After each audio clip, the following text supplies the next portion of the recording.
খুব বেশি যে প্রশ্নটি করা হয়েছে সেটি হচ্ছে জানতে চাওয়া হয়েছে 7 ভাগে কুরবানি করা যাবে কিনা। এই ধরনের প্রশ্ন কিন্তু আমরা আগে শুনতাম না। রিসেন্টলি কিছু কিছু স্কলারদের আলোচনা বা এতে করে লোকজন হয়তো বিভ্রান্তিতে ভোগেন কিংবা একটা ধোঁয়াশা তৈরি হয়, ফলে এই প্রশ্নটি করা হচ্ছে। আমরা আবহমান কাল থেকে আমাদের প্রিয় মাতৃভূমি বাংলাদেশে হয়তো ছাগল কুরবানি দিয়েছি অথবা গরু কুরবানি দিয়েছি সর্বোচ্চ 7 ভাগে। সো এটা আমাদের সবার কাছে জানা ছিল, এ নিয়ে আগে সংশয় ছিল না। ইদানিংকালে অনেকের মধ্যে এই বিষয়ে সংশয় জেগেছে। কেউ কেউ বলে থাকেন যে ভাগে যদি কুরবানি দেওয়া হয় 7 জনে মিলে, গরুতে বা মহিষে বা উটে, এই ভাগে কুরবানি হবে না, এটা অনেকে বলে থাকেন। এই কথাটি আসলে ঠিক নয়। আপনি যদি ভাগে কুরবানি দিতে চান এটি জায়েজ আছে, এবং একটি উটে বা মহিষে বা গরুতে আপনি সর্বোচ্চ 7টি ভাগে কুরবানি দিতে পারবেন ইনশাআল্লাহ। এ ব্যাপারে সহিহ মুসলিমের একটি হাদিসকে আমরা এখানে উল্লেখ করতে চাই।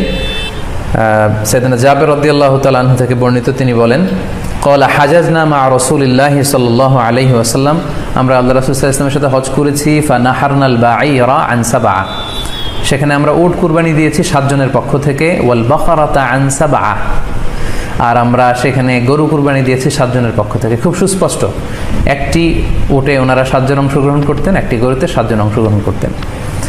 তো এই হাদিসের আলোকে অনেকে বলে থাকেন যে এটি হজের সময়, সফরের সময়, কিন্তু মুকিম অবস্থায় 7 ভাগে দেয়া যায় না। আসলে এই কথাটিও ঠিক নয়, কারণ সুনানে আবু দাউদের আরেকটি হাদিসে এসেছে যেখানে আল্লাহ রাসূল সাল্লাল্লাহু আলাইহি ওয়াসাল্লাম সুস্পষ্ট বলেছেন, সেখানে হজ বা কোনো সফরের উল্লেখ নেই। সেটা হচ্ছে জেনারেল স্টেটমেন্ট, অর্থাৎ আল বাকারাতু আন সাবআ, গরুতে সর্বোচ্চ 7 অংশ দিয়ে কুরবানি দেওয়া যায়।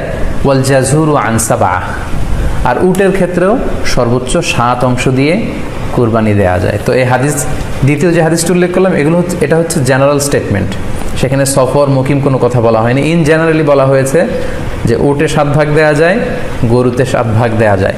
সো আমরা যারা ভাগে কুরবানি দিচ্ছি 7 জন মিলে একটি গরু, আপনারা নিঃসন্দেহে সানন্দ চিত্তে নিশ্চিন্তে কুরবানি দিতে পারেন। সহিহ হাদিসের আলোকে এটি সাব্যস্ত, এতে কোনো সমস্যা নেই ইনশাল্লাহ। তবে ভাগে কুরবানিতে কিংবা যৌথ কুরবানিতে কয়েকটি বিষয় আমাদেরকে খেয়াল রাখতে হবে। নাম্বার 1 হচ্ছে নিয়ত। আপনাদের ইন্টেনশনটা ক্লিয়ার হতে হবে।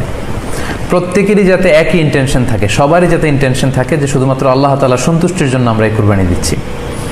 এখানে কয়েকজনের যদি ইন্টেনশন থাকে যে আল্লাহর সন্তুষ্টি, অন্যজনের যদি নিয়তে ঝামেলা থাকে, তাহলে কিন্তু কুরবানিটা প্রশ্নবিদ্ধ হয়ে যাচ্ছে।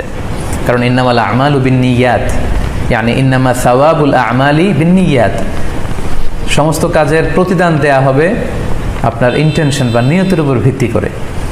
সো এজন্য যারা খুব বেশি মুখলেস, খুব বেশি মুত্তাকি, তারা অনেক সময় যৌথ কুরবানি দিতে চান না। তাদের সামর্থ্য না থাকলে ছোট একটা ছাগল দিয়ে তারা